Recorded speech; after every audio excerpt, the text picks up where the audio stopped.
Vipi, mambo vipi?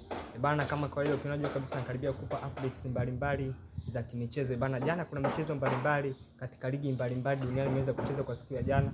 Sasa mimi leo nakwenda kukutajia matokeo ya timu mbili kubwa ambazo zimeweza kucheza kwa siku ya jana. Bana, mchezo wa kwanza jana ulichezwa Newcastle dhidi ya Arsenal. Na huu mchezo Newcastle aliwaalika Arsenal katika uwanja wake wa nyumbani. Na huu mchezo umeweza kumalizika kwa Arsenal kupata ushindi wa bao 2-1.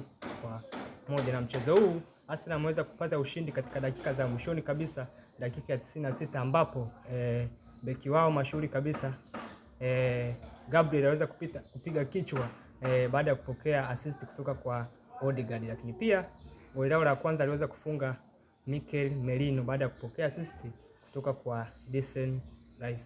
Na mchezo wa pili kwa siku ya jana ilikuwa ni mchezo wa Barcelona dhidi ya Real Sociedad, na mchezo huu Barcelona walikuwa katika uwanja wao nyumbani wakimkaribisha Real Sociedad, na mchezo huu Barcelona ameweza kupata ushindi wa bao 2-1, na bao la ushindi ameweza kushinda Robert Lewandowski katika dakika 86 baada ya kupokea assist kwa kinda wa timu hiyo Lamine Yamal, lakini pia goli lao la kwanza limeweza kufungwa dakika za mwishoni kabisa katika kipindi cha kwanza, dakika 45.